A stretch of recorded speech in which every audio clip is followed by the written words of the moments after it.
In this podcast, we're going to go over early theories of atomic model, isotopes, atomic number, mass number, and their relationship with each other.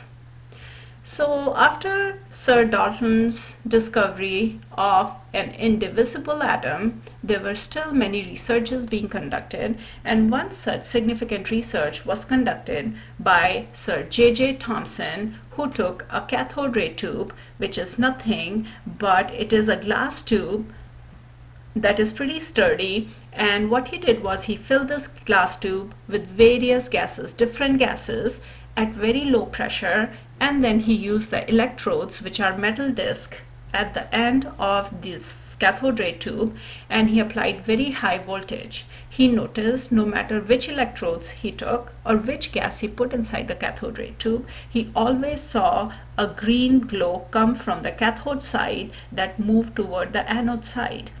He called these rays as cathode rays. And because they were present in every single electrode with every single gas, he called them the universal constituent of all matter. When he put a little paddle wheel in the path of these rays, he realized that the paddle wheels moved, indicating that these rays were made up of smaller subatomic particles. So Sir J.J. Thomson indicated that the atom is not indivisible, but it can be divided in subatomic particles. He in fact called these particles that made up cathode rays as electrons. He was also able to find the charge to mass ratio of electron. And this is a good animation to go over. Please take time, pause the podcast, and go over the animation. After Sir J.J. Thomson's discovery, he could figure out the charge to mass ratio of electron, but he could not figure out the charge of electron, which was calculated by a brilliantly designed experiment by an American scientist called as Robert Millikan. Robert Millikan's experiment, this is his actual apparatus, the picture you can see here, and this is a pictorial representation of it. In the pictorial representation, what he had was he had a two-chambered container, and from the top he had an atomizer which sprayed a little fine spray of oil droplets, and then he charged those oil droplets by hitting them with X-rays. So as these charged oil droplets fell down, if no electric force was applied, they were falling down under gravitational force. He also had two plates that are shown by red in this picture at the top and the bottom, and then he could apply electric current between them. So these oil droplets that are here were negatively charged, and there was a positively charged plate on top and negatively charged at the bottom. When he applied a voltage between these plates due to attraction from the top plate and repulsion from the bottom, a time came when the gravitational force equaled the electrical field, and these charged oil droplets were just suspended.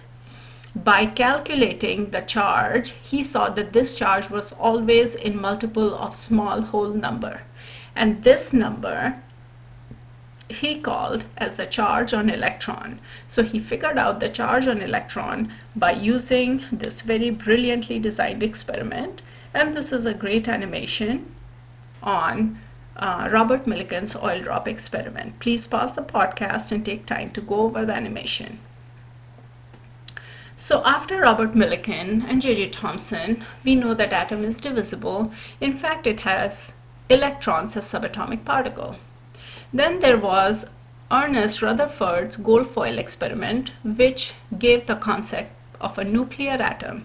He bombarded a very thin layer, almost single atom thick layer of gold foil with alpha particles, which are radioactive particles, really heavy positively charged particles, and he saw that a small fraction of particles deflected or came right back, giving him the idea that in the center of atom is a very small and positively charged nucleus, and around it are negatively charged particles. So at the end of all these models, the accepted model of atom was that in the center of atom is a small positively charged nucleus which contains protons and neutrons as subatomic particles, around which there are electrons that go about. So this was the early model of atom, which was widely accepted at that time. We will be talking about current model of atom in the later chapters, so we'll leave atomic model at this point, only this far. Now, talking about subatomic particles, there are three main subatomic particles: protons, neutrons, and electrons. And now we know that there are subatomic particles, and you must have heard the great buzz on the internet about the discovery of Higgs boson particles, and we can talk about these subatomic particles in detail if you wanted to. But at this point, we are going to keep our discussion on the subatomic particles, which are protons, neutrons, and electrons. Protons are positively charged. They have unit positive charge, which is 1.6 times 10 power negative 9 coulombs. They are found in nucleus, and these are rather massive particles. Their mass is about 1 atomic mass unit. Neutrons have no charge. They are also found in nucleus, and they also have a mass of 1 AMU. Electrons have negative 1 unit charge, which is equivalent to negative 1.6 times 10 power negative 19 coulombs. And if you notice that the mass of electrons is rather negligible as compared to proton and neutron. So most of the mass in an atom comes from protons and neutrons and not from electrons. Now, some terminology that you need to know with regards to atom, nucleus, and so on. First is called atomic number, which is written as Z. Z is abbreviation for atomic number. And this atomic number indicates number of protons, and atomic number is what gives an atom its identity. Atoms with same atomic number belong to the same element. Mass number, written as A, abbreviated as A, is the sum of protons and neutrons numbers, and isotopes are determined by mass number because isotopes have same atomic number but different mass numbers. So what are isotopes? Isotopes are the atoms of same element which have same number of protons and electrons, meaning which have same atomic number but different mass number.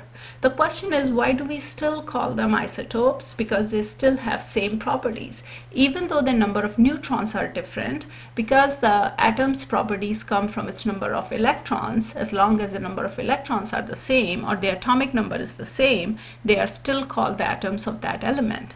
Some common isotopes that you might want to memorize, I'm going to write it on the side, are for hydrogen. Hydrogen has 3 isotopes, 1H1, 1H2, and 1H3. 1H1 is called as protium. 1H2 is called as deuterium. It's also called heavy hydrogen sometimes. And 1H3 is called as tritium. It is also good to know isotopes of oxygen, chlorine. These are the most common ones. So oxygen has oxygen 16 and oxygen 18. These are the most common isotopes. Chlorine is chlorine 35 and chlorine 37. And there are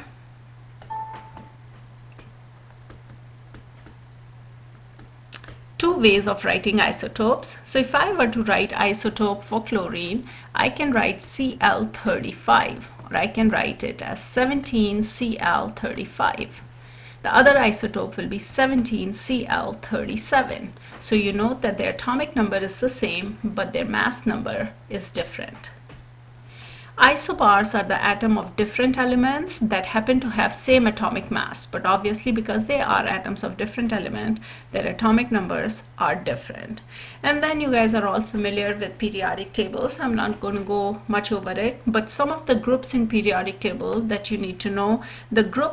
The first group is called alkali metal group, second is called alkaline earth, halogen is group 7a or group 17. The very last group, or 18, is noble gases. 15 is pnictogens. This is the nitrogen group. And 16 is chalcogens. That is the column that's under number 16. So these are some of the names that you might want to remember. Now let's look at a problem. If a problem asks you, in chloride ion, how many proton, neutrons, and electrons are there? How might you go about doing this problem? You know, a chlorine atom has 17 electrons. You can look up periodic table. 17 protons, 17 electrons, and it has 35 protons. 35 proton plus neutron together. So how many neutrons does it have? 35 minus 17. That's 18 neutron. So in chloride ion, there would still be 17 proton because protons don't change. Neutrons will still be 18. They don't change because protons and neutrons are present within the nucleus. They don't have freedom of movement. When an ion is formed, whether a cation or an ion, it is the electrons that are transferred. So if it is an anion, meaning it has gained one more electron. In the element, there were 17 electrons. So how many should fluoride ion have? Should have 18 electrons. Just wanted to let you know that, how to do that.